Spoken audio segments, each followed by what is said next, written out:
Hello, you wonderful Stitchers, and welcome back for my Stitchcon update. Because I am back. It's been a week I've been back now. I wanted to film this a little bit earlier, but you know, life gets in the way, and I had a toddler who missed her mom when I was gone for 2 days, so this week was a little bit busy. But I am back, and I am fitting in this video now before I forget everything, because that's what happens with life. So, well, I just need the table really hard, sorry. I thought about taking notes, and then I was like, nope, I'm just gonna go off the cuff, which is probably a huge mistake, but we're gonna do it anyway because that's how I roll. So I'm probably just gonna go in chronological order to the best of my ability, and we'll just go from there. I know a lot of people have already put up their videos, so I'm not going to go through things like, there are tons of videos of the brag table and the freebie table and the annex and what was in the bags we got when we walked in, and that's just, I don't want to rehash something that you've probably already seen. So I know when I was watching videos last year, there was some stuff that I was like, okay, I've heard this 3 times and I would have to fast forward. So I'm just going to go straight from my personal experience. That way, if you're thinking about going or just want to hear about it, you can enjoy that. Sorry. My brain is totally skitzing out right now. But yeah, I was there this year and I am still obsessed with watching people's videos because there is 400 of us. So there was 400 different experiences and people that other people got to talk to that I didn't get to talk to. So it's just been really fun watching all the videos, and it was a great time. If you're thinking about going, I would encourage getting on that wait list when it opens up because it was so much fun. And I know with it being, it's like a week earlier next year in June, I know there are some people that said that they can't go already. So there might be some more open spots. So yeah. So we'll just dive right in. I'm actually going to start with, before I went to Stitchcon, kind of what I was working on my Heaven and Earth before I went to Stitchcon. Sorry, I talk with my hands and I have my elbows on the table and I can see my flowers were shaking, so hopefully that wasn't just shaking that too bad. But I've been working on my Heaven and Earth, which I'm sure you've seen a couple times. It's the mother and daughter hug. This is the black and white version. It is in mostly blues and purples. So one of these days I'm going to get fancy and I'm going to learn how to put in a picture. This is where it was the last time you saw it, and it pops up, and then you're like, oh, and then I can hold it up and you're like, oh, so much progress. But that's not, I'm not at that level yet. So sorry, you just get the picture. I probably put 400 or 500 stitches in this, maybe somewhere in there. I just got in a really good groove, and when I first started I was like, I don't enjoy this, so I put in some more. So that's where it is now. It's just a lot of background, but I don't know, there's something nice about working on it. Maybe because on something like this, it's almost every little 100 block square, it's almost like little finishes. So it's kind of fun. So every night that I worked on it, I would usually finish a block or 2 if I was lucky. So that was really fun to work on. So yeah, like I said, purples and blues. I'm gonna get into a section, I think, as I'm working across here, where it's a lot of the blues and the grays, and that might get a little rough. So I don't know if I'll be able to work on this exclusively. I'll probably need to mix something else in there as I go along, and I keep shaking my table. I'm so sorry if you see that. Okay, so that was that. That's all I have from before Stitchcon, because that was basically just, I was working on that and getting my stuff ready. Stitchcon technically started on Thursday afternoon. I did not get there until Friday afternoon, so I was almost a full day late, which next year, as one of those newbie things, next year I'm absolutely going for the from when it starts. And there are some people that even got on a Wednesday. I don't know if I'll do that next year, but I will definitely be there at least from Thursday until Sunday. When I first signed up, I was like, oh, I'd never been to a retreat before. I'd never been to anything similar to this before. So in my brain, I was like, can I really stitch for 3 days? Yes, you can. First of all, because you're not going to be stitching very much, because you're going to be talking to everybody. And second of all, because yes, if you like stitching, you can stitch for 30 days. So I'll just put that out there. So anybody's thinking about, which in my situation I had, I don't know, I had like a little bit of that like mom guilt kind of seep in, and I was like, okay, this is my first time away for like an extended period of time from my daughter. I don't want to be taking off too many days from work. I think I was already like booked on that Thursday, and then I'm like, I don't want to like inconvenience my clients by having to move their appointments. So there's just like a lot going on. So I decided to leave Friday morning. So when I got down there, it was like Friday at 1 o'clock. So it was like, yeah, it was like a full 24 hours. So by the time I dropped off my daughter and got down there, and technically Cincinnati's like 2.5 hours from my house, but with traffic, both like going there and coming home, it was both like right at 3 hours, a little over 3 hours or so. So, yeah, so I got down there. I found the convention center just fine. It's a super easy place to find. It's a cute little area. There's tons of hotels and places to eat. When I pulled in, I was like, pulling a parking lot full of cars. I knew not a soul going into this, so this was a little bit outside of my comfort zone, but I knew, I'm like, these are all like my type of people. They all have cross stitch. It should be fine. Still super intimidating going in there. So it took me like 10 or 15 minutes to kind of like get up the nerve a little bit, we'll say. But half of me, it's a good thing I didn't get down there when I could have checked into my room, because half of me is like, oh, maybe I'll just go back to my room for a little bit. But it wasn't, I couldn't even check in at that point. So I'm like, I couldn't run there. So I'm just like sitting in my car. So I'm like, well, now or never. So I just like got my couple bags and I go walking in there. Sharonville Convention Center is beautiful. It's a really beautiful facility. Super nice walking in. So I'm like walking down this hallway, and they have like this projector up there of like the Flosstubers, kind of like still shots of the Flosstubers that were there. And I was like, okay. And I'm like following the signs, and then the room we were in was downstairs. So I was like walking down these stairs. First, it's not even the first person I see. The first animal I see is Donna Ray's dog, which I'm like, oh my god. Like all of a sudden it's all these people that I've been watching, like they're real and they're in my face. And I had like this moment of like, oh my god, like I kind of know these people and they have no idea who I am. So I was just like, oh, I should have stopped and said hi, but I got super nervous and I was just like, okay, there's Donna Ray's dog, and then Donna Ray's husband and Donna Ray go like walking right by me, and I was like, oh wow, this is real life right now. So I go down the stairs a little more. I was worried like I was gonna have to like, in my brain, I pictured it like, okay, like I'm getting there late, there's not gonna be the registration line, and all I knew is like I had to find somebody that was like working the event to like check in, and I'm like, oh my god, I'm gonna have to like walk in this room and ask people like, have you seen Steph or Pam or Barb or like anyone that can help me? Is gonna have to go from table to table.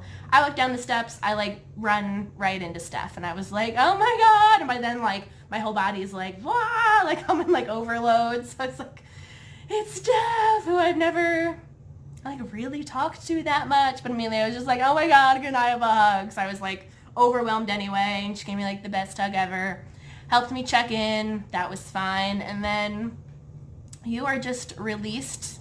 Sorry, my cat's being a butthead. You are just released into here. Yeah. Okay. He's like super clingy today. I don't know why, but I'm not complaining. This is Oliver. He's 11 years old. Had him since him and his sister, since they were 3 weeks old. We had to bottle feed these guys, but he is basically like a dog. Nothing phases him. He hangs out with my dogs outside in the yard, but he's a super good boy, but he's a very in-your-face, friendly cat. But he's an old boy now. But yeah, so then you're released into the stitching room, which I was like, okay, here we go. This is the part I've been dreading, I knew I was like a latecomer, and I was going to have to find a chair. So this was kind of the part that I was like really nervous. I knew once I was settled it would be fine. But so yeah, so I just go like kind of like creeping into the room, and then it was like the brag table was right there. And I just kind of like, there's a lot of people, first of all, I'm like, how in the world am I supposed to find an empty chair in here? So like the first table I went up to, I was like, hi, and I was like, do you have an empty seat? And immediately it was like, no. And I was like, oh, okay. And I was like, ooh, I kind of got like a little nervous. So I was just like, okay, never mind. I like had my bags, and I immediately was like, oh my god, like kind of wanted to run and hide. So I just like started looking at the brag table, like that was like And I'm sure nobody, it was one of those things like you feel like all eyes are on you. Nobody was looking over it. I mean, they're all stitching or talking or doing their own thing. Nobody was looking at the girl in the corner with her bags that was pretending to look at the brag table like it was totally normal. But, so I kind of like went around, I was like looking at the brag table and there was like tons of people talking and I'm like, all right. So I went all the way to the edge of the brag table. And this, like the second person that I see that a third, well, I mean, there's Flosstubers everywhere. So there's just like faces that I know like all over the place, but I wasn't like in the mind at the time to be like, hi, but I was like one track mind, find a seat. So like the next person that I see, Cupcake Stitcher, and I'm like, oh my god, she just commented, I just started watching her. So I like went up to her and I was like, do you have an empty seat? And she's like, no. She's like, I don't know. But she took pity and then was like, probably saw like the panic in my face. I really wasn't that panicked. But she went over to like the next table and was like, I think they have, and boom, I found, that's what immediately, who I now know as Misty, was like, oh my gosh, we have an empty seat. And she like shuffled her stuff over, and then like, I'm such a people pleaser, so I was like, I'm sorry you have to move your stuff. I immediately started apologizing about everything. Oh my gosh, this cat, literally, I mean, cat, he's on his back now, these are his feet. So she took pity and was like, oh no, come sit down, and moved her stuff, and then boom, that was my table. My table was absolutely, sorry, I feel like my nose ring was turned. Table I landed at was like absolutely phenomenal. I know everybody said that, but I honestly don't think there was a bad table there. That's why we're all saying, oh, my table was the best, because everybody there was fantastic. So I ended up at a table with 6 other ladies. It was, let me see if I can remember this. I had Misty, Julie, Nicole, Colleen, Dawn, and then Christine was right next to me. So there was a table of 7. All the tables sat 7, which ended up being really, really great. I think most of them like all have, that's what I realized. I didn't realize until I came to this that not everybody does Flosstube. Almost everybody has an Instagram. If not to follow people, then they're posting, which so I'm like, I'm like a huge like proponent of Instagram now. I'm like, it's so fun to talk to people and I have like tons more people to follow. It's just great. So if you're not, I'm probably like the last one to realize that, but Instagram is huge for that. So yeah, so then I landed there and so I like started like, I'm like, I guess I start stitching. So I just like started taking out my stuff and I'm like kind of like talking to people, and Misty was next to me. Often like people start talking to me and I don't realize they're talking to me. So, or like all sitting there talking and Misty said something like, oh yeah, I recognize you from Flosstube. And I was just like unpacking. It took me a couple seconds and I was like, oh, you mean me? And she's like, yeah, you. And that was like the first time. And I'm like, oh my God, like I'm posting to Flosstube because I have nobody else to talk to, not really realizing like fully that other people watch it, which is a little stupid, but like not realizing like, hey, people are watching this. Even though they're not commenting, they probably like somewhat know you. And I feel like I'm like such like a little baby channel that I was like, oh, okay. So I was like, that was like the first moment that I was like, this is great. Like I'm looking at other Flosstubes and I'm on there too. I mean, I'm not like Pam and Steph or any of like these people that have thousands of followers. So that was like the first, I was like, holy cow, like this event is first of all awesome. And so it's really, I'm like, their tagline is bringing Flosstubers and fans. I don't know if I'd call them fans, but they're just people that watch you and know you. So, so yeah, that was the first moment. I was like, wow, this is like a really cool event. It's just like people that talk virtually now get to meet face to face. So, so yeah, that first day, I mean, from there, it was a lot of stitching, a lot of talking, eating. I mean, not know like anybody else. From there, like that afternoon, I went like later in the afternoon. They talked about going, I think they got Italian that night. And when it got, like, I didn't want to be checking into my hotel at like 9 or 10 o'clock. So when it got to late afternoon, I was like, all right, I'm going to go check in at my hotel. And I was like, oh, I didn't think it would take that long. But I was like, don't feel like you have to wait for me for dinner. And so when I got back, they were all gone, which I was like, way to go, Aubrey. Took the worst time. But I knew that night that I was doing the late night stitching room, so I didn't want it to get away from me. So I just ended up going back to the hotel, checked in, got settled. I just got like something fast. I don't even know what I grabbed. Just grabbed something quick to eat and then went back and stitched some more, and it was great. Every night I think both nights, at 8 o'clock they would do like little raffles, which was super fun. They said like everybody that was there, Steph would do the random number generator and they would give everything from project bags. The second night they had these baskets that everybody that was on like the administrative side kind of made these baskets, and they raffled those off. Christine, who was sitting right next to me, I think she got the Keepsakes basket. It's either that or Barb's. No, maybe it was Barb's basket. But she got this. I mean, the basket, I was so jealous. I was like, oh my, I wanted one of those so bad, and I knew it was in alphabetical order. My name starts with an A, so I knew through them calling people, I was like, okay, I knew my number was like below 30. So whenever it was like higher than that, I was like, oh, that's not me. That's not me. But Christine right next to me got that basket, and it was like, I mean, she got patterns, she got finished pieces. It was beautiful. So that was super, it was like a fun little thing to do. So that was my, yeah, that was my table during the day. The first night I ended up going, which was technically the second night of Stitchcon, my first night, I went over to the late night stitching room, which is in La Quinta. That's where they had it last year. It was a lot small. It was amazing, just because I didn't go last year, and it was only 150 people. And so this year being almost double that size, it was so funny to see that like little room. And I'm like, they're like, this is where everybody like stitched and hung out last year. And it's just crazy to see how much it's grown already. But there, at the late night room, I just like went over. I'm like, that wasn't as intimidating. I'm like, you just walk in and you see who was like had an open space at their table.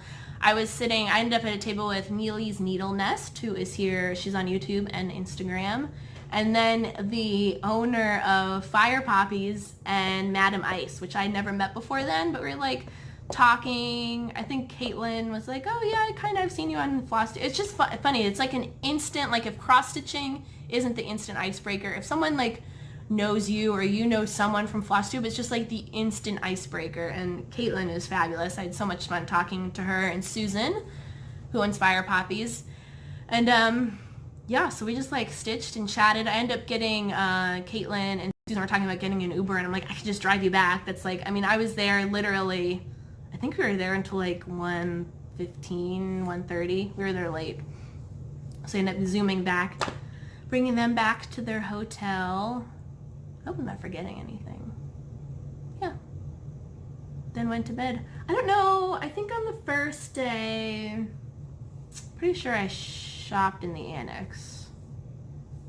Yeah, I think I did. I'll show you what I got in the annex while I'm just kind of talking. That way it's not like everything. Sorry, I have to reach around a giant cat.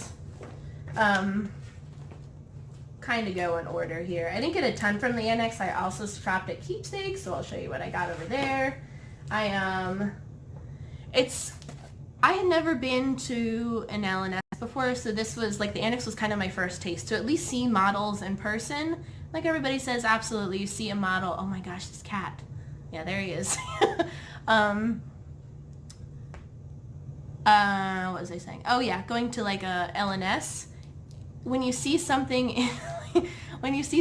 in person, it makes you want to buy it. And there are patterns. I think both the patterns I got from the annex were things that I've always wanted to buy, and then I saw them in person, and I was like, well, it's happening here.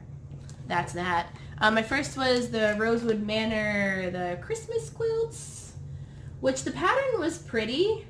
The only thing that kind of turns me off about Christmas or holiday stitching is that you stitch it and then the holiday's over and then you have to put it away. So when I finish, if I finish this, it makes me kind of sad. It's only going to be up for like a month or two out of the year. But it is just so beautiful, all stitched up, and all the little areas are so pretty that it had to happen. Literally like everything else. Yes. This is so much prettier than the picture shows on this. So that was the first thing I got. Then the second thing I got was a Lindy Stitches. I wanted to get her to sign this, but time got away. I think she left like a little bit early too. But yeah, Ride for Singing, I thought it was called that. But the border on this in person is so absolutely gorgeous. But I mean, some people are like, oh, like, I don't love the picture or like the verse in the middle, but that border is everything. I loved everything about it. I loved the girl on the horse. I love the verse. So yeah. I don't know. Did I give you time to read that? I'll just read it. If thou hast a fearful thought, tell it not to a weakling. Whisper it to the saddle bow and ride forth singing, which I love. Because I'm a very you get a little anxious. Sometimes things kind of like life things kind of scare me a little bit, and it's just like, basically to me, it's like, give life a big F you and keep on trucking. So I take it as, in a very nice and proper way to say that. So totally love that. I love that picture. That is something that I could totally like stitch up and either put in my own room or in my daughter's room. It would be great anywhere. I'm gonna say it's something definitely to instill in my daughter too, is not to be afraid. You can do anything you want to. So yeah, so that's all. I think I got other stuff in the annex too. I just can't remember because I got a t-shirt, which I wanted. That's everybody's been like wearing like their Stitchcon gear and stuff. And I was able to refrain, which now I'm like, which actually I think Pam and Steph said they're having like a after Stitchcon spirit wear sale. I was able to refrain beforehand, and then I was there and I got, my stitching's gonna be covered in cat hair when he's literally laying on my stitching, but that's just my life. We have 2 dogs and 2 cats, if I haven't mentioned that before, so this is just, I'm kind of used to it at this point. I just need to, hold on. He's literally laying on my table, like seriously, Oliver? He's just, he's so funny. Okay. I just had to show you what I'm like off camera. That's kind of what I'm dealing with him. Okay. Ooh, you're crooked. Oliver. Goodness. Also, his name is Oliver because he was an orphan, so is Oliver Twist. But named him Oliver. He has been renamed Meow Meow by my daughter. She calls every animal by their real name except for Oliver. He is Meow Meow. And now and forever to her, because she can say Oliver. Even for a while I was like, oh, I call him Bubba Cat sometimes. I'm like, call him Bubba, and she'd say Bubba, but meow meow, meow meow. So he's Meow Meow. At 11 years old, he has been renamed by her. Sometimes even I call him Meow Meow. Okay. I got other stuff at the annex. Oh yeah, that's what I was saying. I got one of the Keepsakes shirts that has the Stitchy bus on it. I was strategically, they put it when you were waiting in line to pay for your stuff in the annex, and I mean, just kind of walked right by. It was soft, felt it, and I was like, yep, that's coming home with me. So I just kind of like scooped that up. So I do have that t-shirt, but I don't have like an actual Stitchcon. I wanted to wear it, but I was like wear it for this video, but this week is going to be super busy, and then me and Abigail leave. Oh my gosh, he's like itching himself and shaking that. We are leaving for New Jersey on Friday. I'll be gone. So I like wanted to get, all of a sudden I was like sitting down and thinking, and I'm like, I need to do this video now. Oh my gosh. I need to do this.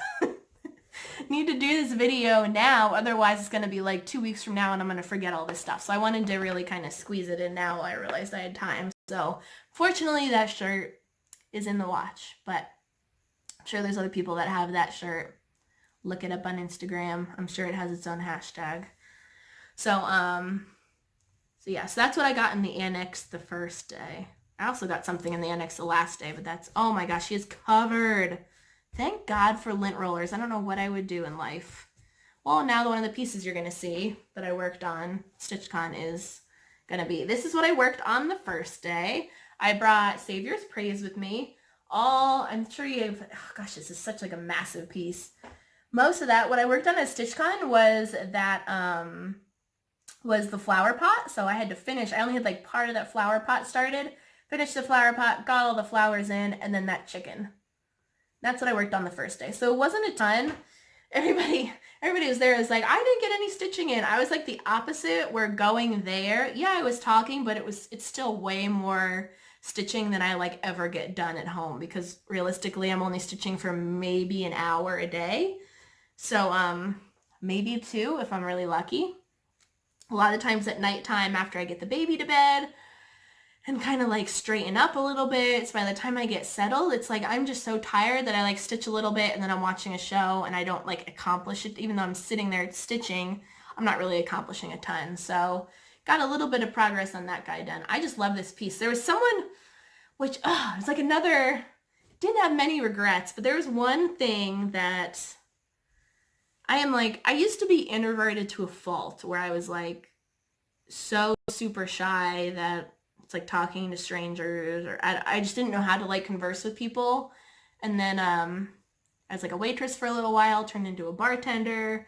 Then I went to hair school, so I got into all these fields where I had to talk to people. And now I've been doing hair for 10 years, so I've been talking a lot. So I feel like I can like talk to people really easily, but it's like breaking that ice where I was like I saw a lot of Flosstubers. It's like Lindy Stitches. I saw her buzzing around and I had her pattern, but I'd be like, oh, like she's talking to someone. Oh, I don't want to bother her. And then your time is gone and then I miss out and I don't get that sign. So that was like a super bummer. I'm like, why do I do that? There were a lot of people. I saw Kyle walking around. It's like, I don't want to be even though that's totally not, like, in my brain, I know logically that's not being a bother, walking up and being like, oh my God, I watch you. I love you. You're awesome. We will stitch. Let's talk. But then, of course, it's like the anxiousness is like, oh my gosh, I'm going to be bugging them and I don't want to be annoying or weird. Even though I'm like, people said that to me and I didn't think it was weird, so why would they think that? So next year when I go, I'm just going to kind of like let that go. Just like move on with life. But there's something a little bit like right in the center. Like I was our table was like a little bit more on the outside. There was a couple of tables like right in the center that were like all Flosstubers. And that was like super, I'm like, I can't, like, that was like super intimidating for me to go like walk up to. So I was like, I didn't. But regret from this year, it'll be different next year. It'll be fine. But I think I saw on the Stitchcon Facebook group, there was another woman there that was working on this that she was working like more normal where you start in the left and work your way like over and down. She had started that, and that's the part I had to frog. So I'm like, I should have found her and we could have like put our like halves up together and had like the whole top border done together. But I did not. I forgot, and then I kind of got lost in the shuffle. So yeah, that was that. That was the one that was covered in cat hair. The other one, the second day, I decided to work on Hoity Toity, which you've seen and loved. This one was funny. This one was, when I was working on it, I had first day, I had an 8x8 Q-snap. The second day, I got up, I got showered and everything, and okay. I don't even know what he just hit. Probably a needle minder. He just hit right off the table. It was a needle minder because it's gone now. Oliver. Oh my God, he's being such a pest. I'm sorry. The second day I went to Keepsakes. So I got up, got showered, grabbed breakfast, and then I went right over to Keepsakes thinking, oh, I'll only be there. It'll be quick. Keepsakes is not quick. I was there for like 2 hours. So by the time I got back to the Sharonville Convention Center and sat down, it was still like 1 or 2 o'clock in the afternoon. And I'm like, well, there goes day 2 for me. But Keepsakes is just something to behold. I'll show you what I got in a minute. But this is what I worked on the second day. And when I was at Keepsakes, I got, instead of the 8x8, I got an 11x11. So everything I was working on was in the Q-snap and showing. So when people were walking around, they were like, oh my gosh. And there was like a finished one of these on the brag table I got to see. It was on 40 count, so it was tinier than mine's. Mine's on 32. It's going to be tinier. So this is all my progress on it so far. What I did while I was there, I finished that whole peacock and the heart and like, sorry, I'll see if I can, oh, nope. Little hand problems. So I finished the peacock. I only had like that was like the page break right there. So I finished the peacock, the bird, and I'll zoom in. The back stitching there, the hearts, and then I started in on that house on the very bottom. That's like the last thing I was working on. But it was fun because now that like the whole thing was fit in the Q-snap, people that were walking around would stop and chat. So I feel like that's why I want to do more. Like I want to be there longer next year because my second day was like basically like one of like it was the last full day there. So by the time I I got comfortable and found my rhythm and started talking to people, it was like a lot of people didn't go at all on Sunday. So a lot of people, let me lay him down. A lot of people, like Saturday was their last day, which was kind of sad. So that's why I'm like, next year, absolutely, I'm going to leave Thursday morning. I'll be there for registration and do the full time. So yeah, so that's all. I mean, that's all I worked on at Stitchcon was just those 2 projects. One the first day, one the second day. I was there till like Sunday afternoon. So it was like a day and a half that I worked on Hoity Toity. And it was fun. It was just fun to talk to people. Here it's like, I'll show my husband and be like, oh, like, isn't this so pretty? And he's like, yeah, it's pretty. It's fun to talk to people about like, what fabric is that? Or what color or threads do you think would look good? It's just people, being around people that kind of speak your language. And now it's people that, where it's like, oh, 4 hours isn't that far. Like I've already been talking with Dawn and Christine, who are sitting like right next to me, who are fabulous, and I love them dearly. They talk about they're going to Galleria, I think in September, but that might be a little bit of a stretch. But Dawn was trying to convince me to go, and she's like, I'm gonna let you know, which I'm like, I want to go. We'll see if it happens. But September, I'm like, my dad's visiting right around that time, so if my dad's not here that weekend, it'll be like right after he leaves, so I'll have to see if I can take more time off. But we were talking at our table, we're like, cross-stitching isn't a super cheap hobby for sure. By the time you think about how many hours you're putting, that's why I always tell my husband, I'm like, when you think about how many hours you're putting in, how many hours of enjoyment you get out of the money you're spending, it's probably the same as like reading or video games or something. But it's awesome that we get something physical that we're making with our hand from something that we enjoy doing. Wow, this is gonna be one of my longer videos. I'm talking so much that my voice is getting a little tired. I'll show you what I got at Keepsakes. I've been working on, which I'll show you. This is what I've been working on since I've been home, because it was the 4th of July. So I'm like, I want to work on something patriotic. So I've been working on this Plum Street Liberty's Welcome.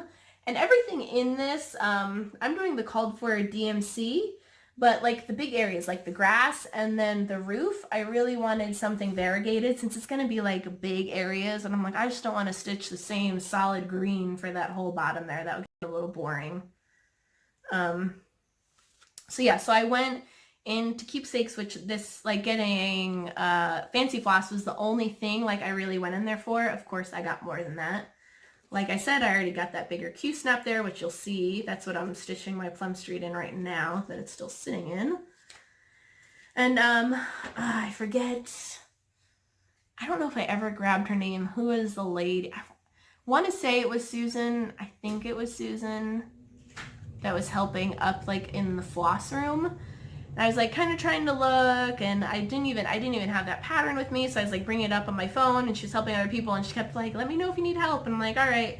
So, but she was fantastic. She kind of helped me to like match kind of what I was thinking. Kind of wanted like a nice green for the grass, nothing too bright. So I ended up getting, I am sure I got too much, but it was one of those like, I'm like, if I didn't get it at Keepsakes, I would need to get it on 1, 2, 3 stitch, and then what if like the color, like the lots don't match up? So I just got probably way more than is necessary. But I got English Ivy, which is a really pretty like gently variegated green. So that's gonna be my grass. Got 3 skeins of that. I got way too much. And then Dublin Bay is gonna be the roof on that house, which is a kind of like a bluish gray color, which is kind of what the picture looked like. And I actually held this up to the same like called for green it calls for in the board. Literally like a perfect match. So that worked out well. So yeah, so I got 5 all together just for that project. So that's super fun. Makes me think of Keepsakes every time I use it. What else did I get at Keepsakes? Oh. Yeah, I got like 3 patterns here. I was literally walking around and I was just like, okay. And I'm like, I was just like, Mama had her alone time, and by golly, I was going to spend money on myself. All right. The biggest pattern I got there, which everybody, ever since the needlework market, Nashville, I've been drooling over this, the Scarlet House Perfect World. We are, I'm sure I've said it before, we're huge animal lovers in this house, so absolutely, in a perfect world, you can find me with all the animals hanging out all day long. We're kind of at, me and my husband, we've been talking a lot, we're kind of at an interesting point in life where it's like, we know what we want for ourselves and for our family, we just don't know exactly how to get there at this point. It's like we can envision and see what we want, and now to like actually do it is a little bit tough. I haven't said it before, we ultimately would like to be down in Nashville. That's where my in-laws are, so that's kind of, I mean, ideally we'd like to be down there within a year, but it takes things like my husband finding a job and me leaving a really great job that I have. I'm extremely fortunate that I have an amazing job that lets me balance being a working hairstylist and also a mom. So during the week, I work 3 days and I work every other Saturday. So 3 or 4 days a week, I make for those 3 days, I make good money for what I do. It's a really good situation. But if we move down to Nashville, I'm going to be losing all those clients and starting back at ground zero. Now, with that being said, I could find a salon that's way better than the one I work at, or I can find one that's a little bit worse. So it's just one of those things. It's like, I am not going to walk right into a salary when we go down there, which is really scary. So also, Nashville doesn't have like a quality cross stitch store. So my husband said that. We've talked about that. This hobby is something I'm really passionate about. It's one of those things, like I could see a beautiful store with a beautiful stitching space with like recliners and comfy seats, but it's like one of those things, it's like, is the time for that now when I'm like having babies? And it's just hard, but we'll figure it out. We'll get there. It'll be fine. But our hearts they're not in Lafayette. I mean, there's nobody here for us. It's just me, my husband, and my daughter, and New Jersey is too expensive, and we love Tennessee. So we know that's kind of where we're headed. It's just, how do we get there at this point? But it's fine. It's just a little stressful for us right now, but we also have to be thankful, even though we're outgrowing this house, and it was a fixer-upper house that then we had a baby, and so we haven't had a ton of time to put into projects that we were doing before. We're very fortunate that we have a house and that we have a lot of love and we all enjoy each other, but it's just a season. For now, it's just the three of us. Eventually, we'll live by grandparents and it'll be fine. Getting off track. The other one, I haven't been super drawn to these, but stitched up, they're really pretty, and I love that this one says simplicity. I am all about more simplistic things. I hate clutter, which, as you can see on my counter, it's life with a toddler, is that you have to kind of learn to live with the clutter, but I would love to get rid of a lot of the junk. But I thought this pattern was just super beautiful. I love that yellow bird. I love the house. I love the flowers. I don't know if I'll do it on gray. I could see this being on a little bit more of like a cheery fabric, but also we have a lot of like gray in our house too. So I mean, if I chose to do it uncalled for, it would go wonderfully in our house. So yeah, so that's the second one I got. Cottage Garden Sampling Simplicity. I don't know if there's a number. Number 9. I knew there was a number on that. Yep. Love that one. That's the other one. I think this is one I was always like going towards the register. I mean, there's just stuff everywhere. And what I was really, nope, never mind. It's gone. That thought is gone. I went there looking for some pattern. I can't think of what one I was actually looking for. I did not find that one, but I found plenty of other stuff to buy. This one was kind of like my knee-jerk walking up to the register. I saw this, and it was, I mean, we were there at the end of June. It was almost July. This one looked patriotic. I love the sheep. I love the horse. So I was like, you are coming with me. Plum Street Sampler, summer delivery. I don't know when I'll start this, but I don't know. There's something that I just really love about this. I think this is I don't know. Don't hold me to that. I feel like this was a newer pattern, but maybe not. I don't know. Okay. Anyway, that's the other thing I got. And then, as I said, I got the Q-Snap. The woman, I didn't ask what her name was, and I'm super frustrated with myself. After she went with the flash, she was like, oh my gosh. She's like, did you get any of the freebie patterns? And I was like, no. I was there by myself, and there was like people buzzing around, and she was like, oh. She's like, come with me. And so she found me. She was working upstairs in the floss room, but she had found me downstairs. She's like, yep. She literally, like, basically, I mean, didn't take me by the hand, but she had me follow her around, and she just started loading up freebie after freebie after freebie on me. And she's like, here you go, here you go. Oh, do you like patriotic? Here you go. Like, it was so nice. Everyone down there was just so, like, out of the world nice. I was just like, oh my gosh, I found my people, and you guys are all great. This one I really like. It's kind of hard to see. It's a freebie, so I can show it. It's a Sister Stitcher. I don't know. Primitive Hair. It's super cute. I got to see it stitched up. It's really, really cute. Something else I didn't do this year that I'm definitely doing next year. I did not do the smalls exchange. And the couple of women at my table that did got like the cutest, it was just really great. So I'm like, next year I'm like, I'll start working on it now, which now that I'm a little bit quicker with stitching, I can absolutely do a small within a reasonable amount of time and finish it however I please. Here comes my cat again. He probably either wants outside or he wants food, but he's being a little bit of a pest. So yeah, that was that. There's something else I wanted to say and I'm gonna forget what now. Gosh, cat butt in my face over and over. I'll think of it.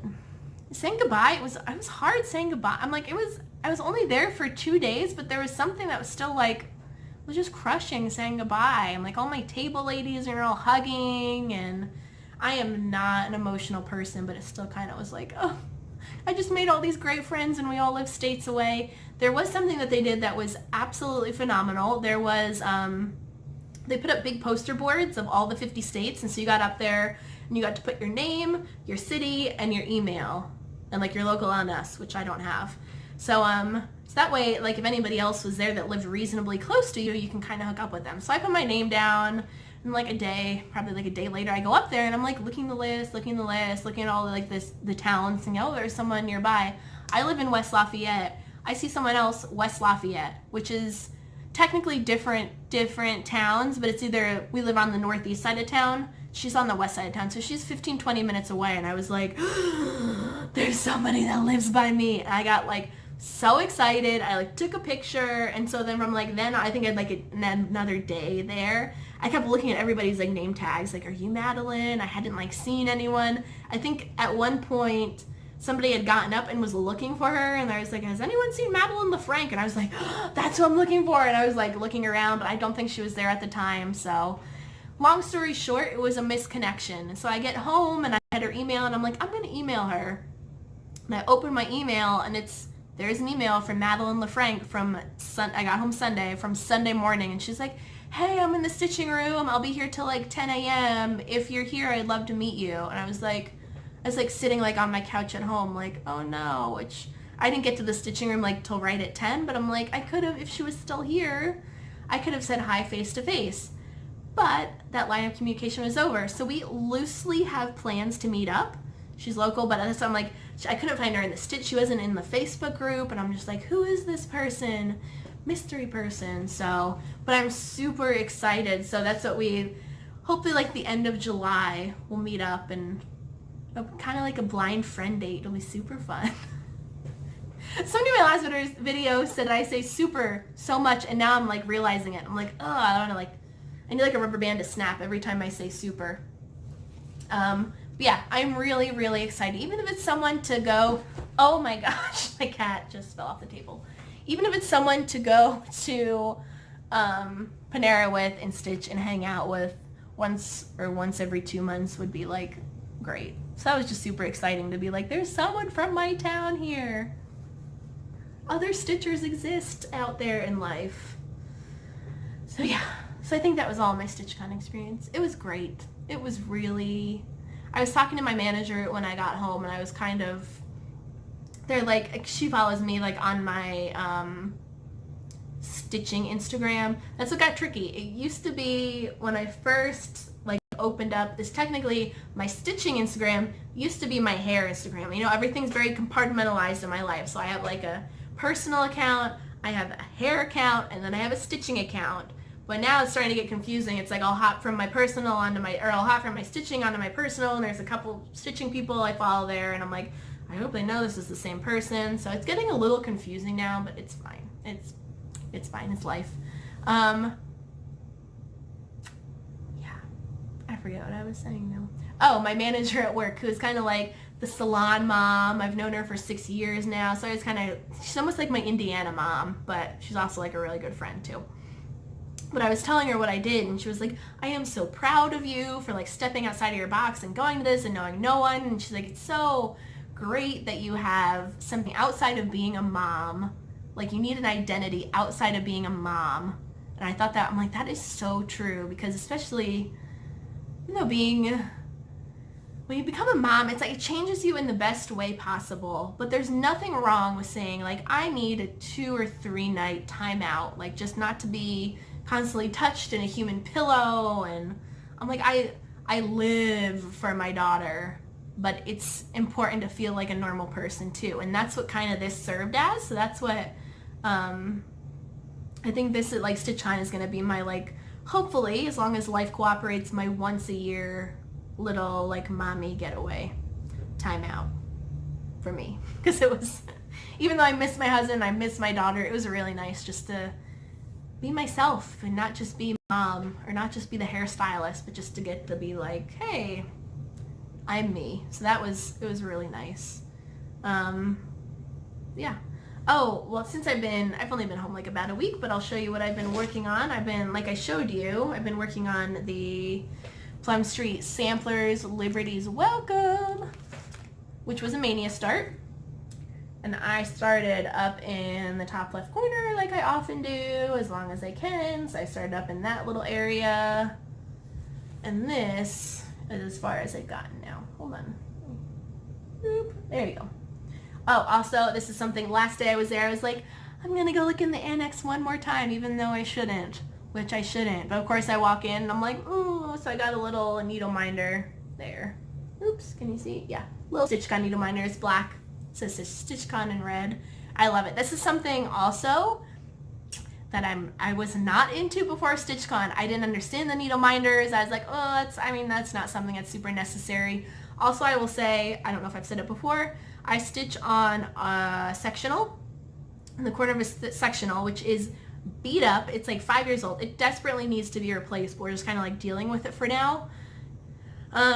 So when I stitched, I was using, basically the side of a cushion was my pin cushion because, I mean, first of all, getting rid of it, you can't see it anyway, so it wasn't a big deal. That was my pin cushion. Now that I have this, it's so easy to pop. Don't even have to worry, because I would always be like, oh, like, let me make sure I get that needle. I have a toddler that's out and about when she's awake, so it would always freak me out a little bit. So that is something that started at Stitchcon. I'm now into needle minders. I am now, which this Q-snap's a little bit bigger, these little doohickeys, I think they're technically for threads that are on a spool, but they also work to roll up fabric. They're great. Let me just lay this on my cat that's lounging in front of me for a second.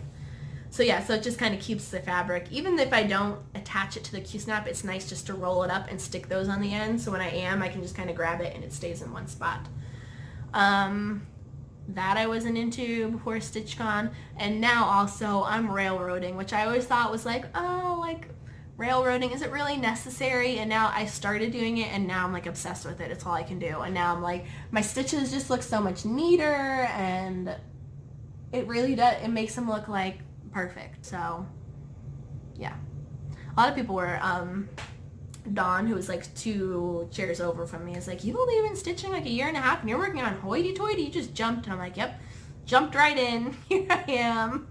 I've never done like a smaller piece before. All my pieces are big, but I just go for the things that are pretty and the things that attract my eye, and here we are.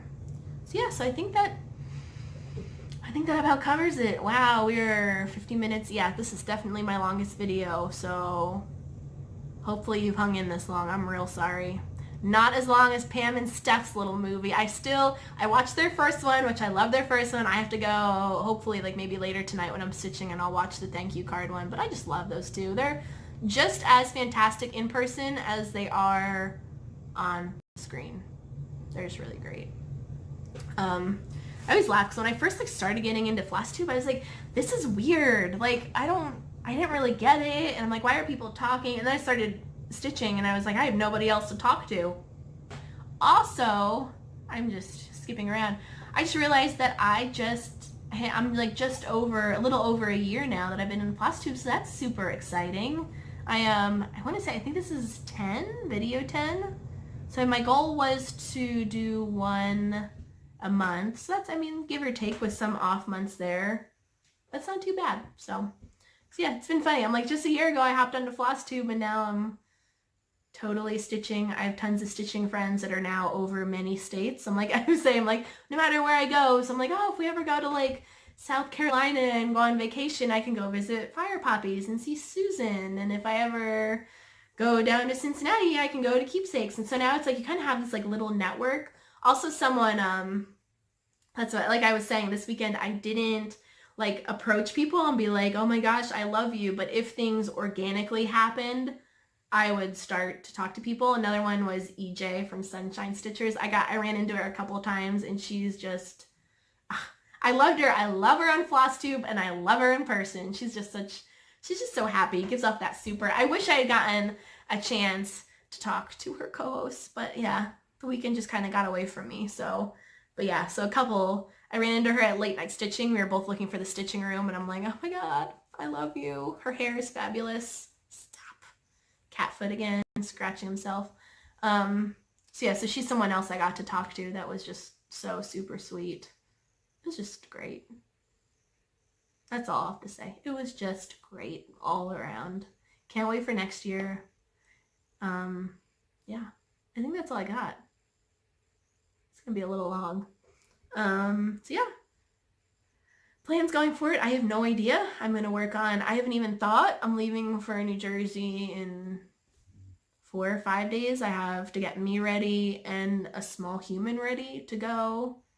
If you think of it, throw up a prayer on Friday when I'm flying by myself with her. That's gonna be, I think it'll be fine. The problem we've run into, started about like maybe a week ago, is that I'm like 90% sure she's getting her 2-year molars, so it's made her not herself. She's usually very sweet and easygoing, and she's been cranky and not sleeping well. My child that would sleep 12 hours solid through the night is not. She was up crying last night at midnight, and she settled down and then was up crying at like 2, and then she started like yelling like mama, like in between crying, and that's when I was like, all right, I'll have to get up. So I was in there cuddling and I finally got Tylenol in her, and then she like conked out and slept solidly. So it's just kind of, she's been a little cranky. I think in my last video I mentioned I had to do like wedding hair. Did that yesterday, got through that. So I was like, okay, because I knew it was like Stitchcon, this wedding I was doing hair for, and then attending, and then going to Jersey. So I'm like, okay, Stitchcon's done. So after Stitchcon, it's like real life, like, I mean, hit me like a freaking like hurricane. I was like, oh. So ever since getting back from Stitchcon, it was getting ready for this wedding and getting all the supplies and making sure I had everything and hair trials and all this other stuff, but survived. My alarm went off at 5:45 yesterday morning, and I had to get up and get ready. I did hair until 11, came home, got dressed, went to the ceremony, came home, got my husband and daughter, went to the reception, and then even at the reception, I thought it was going to be like super fun, but my daughter Abigail was just all over. I was a little bit of overstimulated. She hasn't been sleeping well, so it's like that crankiness and overstimulated. So we were there for like 2 hours, and then I was like, okay. I helped the bride change out her veil. She made her entrance, and so we left kind of like shortly after dinner. I kind of said a quick goodbye, and we ducked out of there. Because being a toddler's hard. I feel bad. I'm like, teeth are hard. And that has to be, she was brushing, and she was like, ow, this morning. So I know it hurts. So we've just been kind of living off of Tylenol and Motrin, and hopefully, I'm hoping maybe like whatever tooth or teeth are trying to break through, it pops through before New Jersey. Otherwise, it might be a little bit rough out there, but people know how 2-year-olds are. I think it's a combination of both. Being a 2-year-old and getting teeth is kind of it's a rough combination, but she's still fantastic. She's still super cute. She was so excited for it's party, but she calls it potty. The potty. She was so excited to go to the party, and they had like a Minnie Mouse the bride is into Disney, but they didn't go it wasn't like cheesy Disney. It was like this cute little branch things with like little twinkle lights that was in a Mickey Mouse, and so she was like freaking out over that, but she liked it overall. It was great. It was super fun seeing, because I think there were 7 girls that me and my friend did hair on, so it was really fun. Usually I've done a few weddings, but usually it's just do it in the salon and they leave and you don't get to be a part of that. This girl, which was super nice, her and her husband invited me and my family to the actual wedding too. So it was super fun to see, like, even at like the ceremony, I'm like watching the girls go by, and it was super fun to be like, okay, like the hair, it all looked really great. So, and it was fun to be there before the reception to see if anybody needed touch-ups or anything. So even though it was a crazy, super tiring, exhausting day, it was also really fun. Yep. Yeah. So I don't know why I started talking about that wedding, but maybe because I mentioned it in the last video, but yeah. So anyway, so the wedding went fine, survived, and I'm like, I just want to sleep well. So then last night being up with Abigail was just like bone crushing. Like, oh gosh. But she needed to cuddle, and I got her like kind of settled down in the recliner. It took me a while to convince her to take medicine, and then she finally did. And then like 20 minutes after she took the medicine, she finally asked for a crib, and then she was out until this morning. So we survived. I just hope we get through it soon because she's a little testy. Yeah, okay. That's what I was saying. I haven't even thought about what stitching I am taking to New Jersey with me, so I will have to do that soon. Probably something smaller. I'll probably take like the Plum Street. That's another thing. The light. That's what in the Stitchcon group there are people like freaking out about the lighting and the outlets and their personal lights. And a couple ladies at my table did have the lights with the magnifiers that were working on the smaller count. I didn't even need. I had like one of those. I have one of the book lights that kind of go around your neck and then you can kind of point in all the different directions. I didn't even need that. The lighting in that room was totally fine for me. I don't wear glasses or anything though, so some people might need extra lights. I think a majority of people were surprised that they didn't need it as much as they did, as they thought they did. People were worried about they were going to need, so the lighting was totally fine. So that was something else. If you attend or think about attending, you don't really have to worry about that. Yeah. Okay, that's all I got. My house is a complete disaster. That's why I was like sitting there. I was like, when I was putting my daughter down for a nap, I'm like, I should clean my house. But no, I want to go talk to my friends. Otherwise, it would have been quite a while before I got back on here. So yeah, all right. I will see you hopefully all in about a month. Until then, I will be watching Flosstube myself and on Instagram myself. If I post much more often and kind of update all my projects and put all the pictures on my Instagram, much more than I'm on here. So if you want to, you can go find me on Instagram. I believe it's in my bio. If not, I'll put it down below, but it's stitching_mama, just like this channel, but with an underscore on it. My husband was teasing me that, like when I was texting him and I was at Stitchcon, he's like, you gonna get stitch crunk? And I'm like, oh yeah, you know me. You know the Stitchers, we get a little rowdy. But, he was saying that. And then also when I started my YouTube, I didn't know it would like become a thing and people would, I'm not a big proponent on nicknames anyway. Nobody really, I'm like, my husband is Andrew. He goes by Andrew. It's not Andy or Drew. Andrew. I'm Aubrey. We don't really shorten names very much. Abigail, of course, is Abigail now from school. She insists on me calling Abby because that's what people call her at school. There's two Abbies at school. They're actually, my daughter's best friend is also named Abigail there.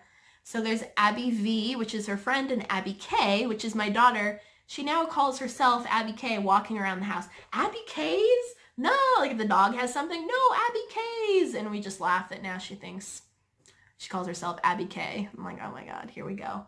But yeah, that's my daughter. So we don't really go by nicknames. With my husband, I'm like, stitching mom. I'm like, is that like cool enough? And my husband like leaned in and he's like, you should have called yourself stitching bitch. And I'm like, oh, stop it. He's such a brat anyway. Yes, that's what I'm sure. I know some people, sorry for people that don't like the cussing, but that's what people, like, yeah, half the people would hate me. So let's not, but he makes me laugh. I love that he supports this hobby. He thinks it's, even though I'm like, I think it's like super nerdy, but I've always been kind of nerdy, so that's nothing new in my life. But he just thinks it's great. And so I say, he goes, no, I think it's really cute that you found your community and I found my people. So yeah, that's all. Stitchcon was great. Thank you for everyone that put it on. I know there were tons of people working behind the scenes that were just working their tail off so all of us could have a great time. So it's just super appreciated. Can't wait for next year. I hope everyone is stitching, has a great rest of their summer. I probably won't get back on here till August or so. So everybody enjoy the rest of their summer. Don't die of the heat. And I'll talk to y'all soon. Bye. Okay, I wasn't sure if I was going, or if I'm going to add this on to the end of my video, but just felt it kind of tugging at my heart a little bit. So I wanted to share this and then I can concentrate on sharing my stitching, and then if I feel like it, I'm gonna add it onto my Stitchcon video. But I guess it's like a little PSA. It's a story time with a purpose. We'll call it that. But if you follow me, there is a purpose to this, but it's super important to me, so yeah. We are coming up on the 9-year anniversary of one of me and my husband's best friends. He ended up passing away in a motorcycle crash. And even though that was, it was we were all 22 when he passed away. And even though it was a really dark and hard and angry time in our lives, in our marriage, there was a lot of good that came out of it. Sorry. This is Oliver. This is my cat, and he's super cute. He keeps bumping me. But, so I just wanted to kind of talk about him it's been 9 years, so it's been a while, but whenever this time of the year comes up, we're all thinking about him anyway. But, it's extra special this time of the year, and the purpose of all this is organ donation, which I am a huge, huge supporter of. I think everybody should be an organ donator. You're not going to need those parts when you're gone. But, so we lost our friend in a motorcycle accident, and he was in the Coast Guard at the time. We were living in Northwest New Jersey, but he was stationed out on Long Island. So there was late one night. I think he didn't want to be on his bike that night. He wanted, but his car, something was wrong with his car, so he couldn't take his car. He had to get back to his station. So he took his bike, and it's one of those things, we're never going to know exactly what happened, but he went through a toll near New York City, and he ended up clocking his head on one of the barriers on the side. We don't know if he was hit from behind, but he had just gone through a toll, so he wasn't speeding, but hit himself in just the right spot, and we ended up losing him. So through that, since it was a brain injury that he ended up passing from, he was able to be an organ donator. And at the time, of course that's not something you're thinking about, because there was a couple days between his accident and when we all had to say goodbye to him. So it's one of those things that kind of changes the course. It was one of those pivotal moments in our lives, me and my husband, that kind of changed the course of everything. And I often forget that, because when people ask, like, how did you get from the East Coast? How did you end up in the Midwest? And they're like, oh, is it because I live right by Purdue? And they're like, oh, is it Purdue? And I'm like, no. And for some reason, I just don't think of it. But I'm always like, oh, like, my husband couldn't work landscaping, that's what he did in New Jersey. He couldn't do that anymore. So we had to move out here, because without his landscaping job out there, we couldn't support ourselves, because it's super expensive on the East Coast, which is absolutely true. But for some reason, I don't know why, maybe it's because I just don't want to, it's like a weird thing just to especially because this conversation happens a lot when I'm at work, and I don't want to dive, other than the clients I've been working on for 5-6 years, I don't want to dive into a subject like that, because who wants to do that? And it gets a little heavy a little quickly. So that's what I always say, but really, he had his accident in July of 2010, and less than a year later, we were living out in Indiana, and it was kind of one of those moments, especially for my husband. This is one of my husband's, he was one of my close friends, one of my husband's best friends. He was in our wedding, he was just one of those people that was just really integrated into who we were. It made my husband stop and think, it just kind of made him, assess his life. Do I want to be doing landscaping? Life is short, and I don't want to be treating people's lawns for the rest of my life, which is a good thing now, because, his back ended up getting destroyed from that field anyway, and he got back surgery when he was 28.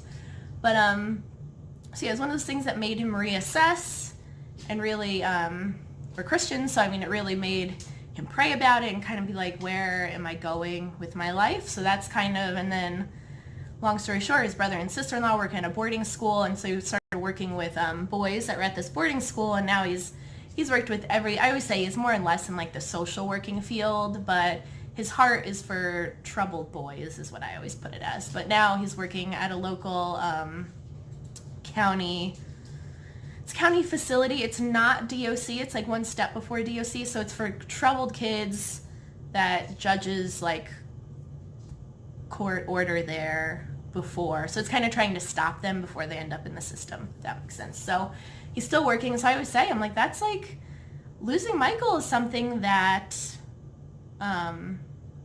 yeah, it just kind of changed his whole outlook on things. So yeah, that was one of those. And then also through that, it kind of, our group of friends that were out there at the time, it just kind of really, I mean, we were close before, but going through something like this together really kind of like locks you in tight. So even though most of us are now living, I mean, I have friends that are in Alaska that were there at the time, and it was just, I mean, we're all over the country now, but we're all still super close, still talk all the time. So it's just one of those bonding things that, like, yeah, we went through that together and it sucked, but we all came out stronger because of that.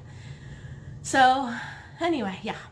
So we all kind of made it through that, and once you kind of come out of the grief of everything and the anger, because I mean, everybody grieves differently, and for me personally, I'm like, my husband, he kind of dived into, Michael was the oldest of 4 kids. He had 3 younger sisters. My husband kind of went to support them, which is still to this day, they kind of consider my husband their older, like one of like, kind of like a pseudo older brother to all of them, which was great at the time, probably in my immaturity and just not really being able to see the big picture. I had a lot of anger from that. I felt really alone. I felt like he was leaving me, and I was just left to like kind of process this on my own. But once we got, yeah, just, which I'm not. I'm by nature, I'm not an angry person, but grief is weird. It's still, I mean, it's been a while and I still get weird this time. I don't know. It just brings up like a lot of thoughts, and of course you're going to miss that person, but it's still like a lot of anger. Like, he's just one of those people that was so happy, and I mean, like I said, me and my husband are Christians, so I had a lot of, it was the first time, like, probably like my faith was really tested. Like, why would God take him? He was so young. I mean, he's just one of those people that was happy almost to a fault.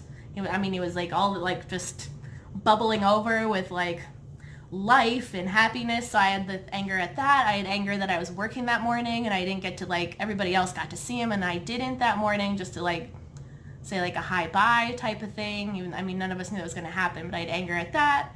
Anger my husband wasn't around. It was weird. It was a really weird time. But fast forwarding, I mean, even though like that was kind of a dark time in my marriage, and it was interesting. I'm sure most everybody, I'm like, everybody goes through those big life experiences. Everybody on here has lost someone close to them, but up until that point, I only lost like grandparents or like things that follow the natural pattern of life, and this is something that did not follow that. So this was the first time that was kind of like, I was in my early 20s and life kind of smacks you in the face a little bit. But through that, so I mean, we all kind of processed that, got through that. And I remember being at the hospital one of the days, because he was there for a few days, and it's weird. Like when you visit someone, I mean, he was on life support, and I remember going in there with one of my best friends, and we were in there just to like basically say hi. I knew when I walked in that room, he was puffy, but he still looked like himself, but it's like, it's weird. I'm like, his body was there, but I knew in that moment, I'm like, he's not coming back. I can just tell. Like, it's like when someone's like spirit, I'm like, he just wasn't there anymore. So I feel like everybody kind of knew at that point, and the doctors came in. That's when I started hearing about organ donation. I was like, oh, okay. I mean, you hear about that all the time, but that's his family's choice. His family, I believe he was an organ donator, probably marked on his license.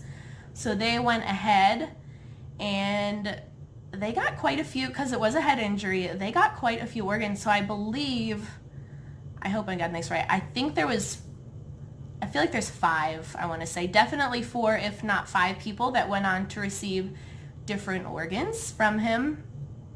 And so yeah, so that was, which was really beautiful, which that alone, I mean, when you hear that, you're just like, wow, like even though we lost this person, 5 people are now walking around, their lives are saved, if not improved from this.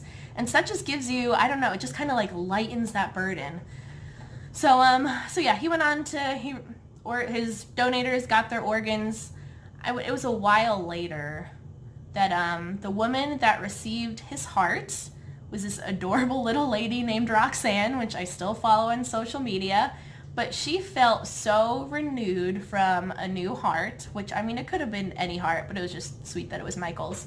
But she got this heart transplant. I mean, she ended up like fixing up her house, and she's probably in her 50s or 60s. But she just did it.